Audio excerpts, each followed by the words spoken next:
بسم اللہ الرحمن الرحیم۔ السلام علیکم ورحمۃ اللہ وبرکاتہ۔ حکیم حافظ ذوالفقار احمد چوہان آپ سے مخاطب ہے۔ ارشاد باری تعالیٰ ہے، کلوا واشربوا ولا تسرفوا، کھاؤ پیو مگر اسراف نہ کرو۔ آج ہم جس موضوع پر بات کرنے والے ہیں وہ معدے کا ایک بہت اہم اور بہت ہی پیچیدہ مسئلہ ہے۔ آج کل ہم سن رہے ہیں کہ کافی لوگوں کو یہ مسئلہ ہے کہ جب بھی کوئی چیز کھائی جاتی ہے تو وومٹنگ شروع ہو جاتی ہے۔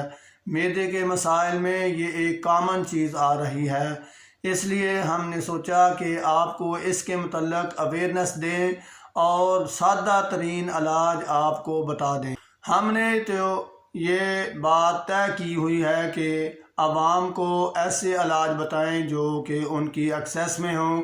تو آج ہم آپ سے عرض کریں گے کہ ہلدی سے معدے کے زخموں کا کیسے علاج کیا جاتا ہے۔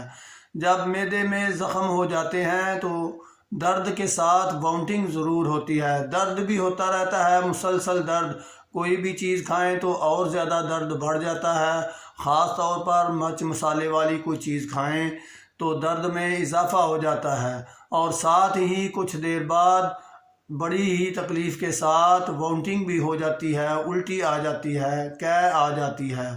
تو ایسی صورتحال میں مریض نحیف ہوتا جاتا ہے، بہت زیادہ کمزور ہو جاتا ہے۔ جب کوئی چیز کھائی نہ جائے تو ظاہر ہے کمزوری تو حد درجہ آ ہی جاتی ہے۔ ڈاکٹر اس کا علاج الٹی روکنے سے کرتے ہیں اور پین کلر دوائی دے دیتے ہیں، لیکن یقین کریں اس سے کوئی فرق نہیں پڑ رہا۔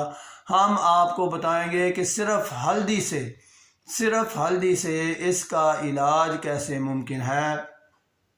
میں نے ایسے مریضوں کا علاج بھی کیا ہے جن کو یہ مسئلہ تھا اور صرف ہلدی سے ان کا علاج کیا۔ تو آپ کے سامنے میں پیش کرتا ہوں کہ اگر کسی کو یہ مسئلہ ہو کہ معدے میں زخم ہے اور الٹی آ جاتی ہے کھانا کھانے سے، کھانا ہضم نہیں ہو رہا، تو اسے نیم گرم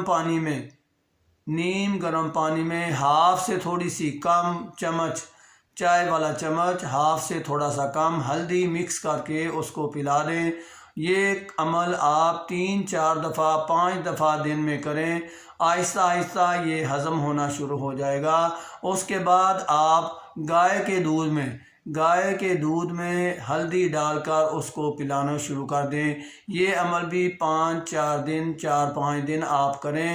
اس کے بعد آپ ہلکا سا کوئی بھی، یا تو آپ خربوزہ دے دیں یا پپیتا دے دیں یا موسمی کا جوس اگر دیں تو اس میں ہلدی ضرور مکس کر لیں۔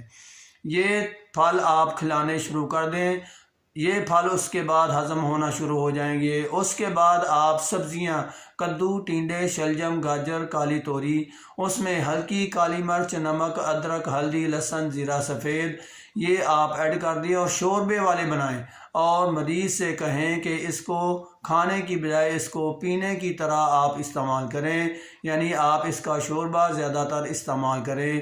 یقین کریں انتہائی زیادہ مؤثر چیز ہے۔ اس طرح آپ کا یہ جو مریض ہے وہ بالکل ٹھیک ہو جائے گا اور آہستہ آہستہ وہ ہارڈ جو غذا ہے وہ کھانا بھی شروع کر دے گا اور معدے کے زخم بالکل ہی ٹھیک ہو جائیں گے۔ اگر آپ کو میری یہ کاوش اچھی لگی تو اس چینل کو ضرور سبسکرائب کریں۔ وما علینا الا البلاغ۔ السلام علیکم ورحمۃ اللہ وبرکاتہ۔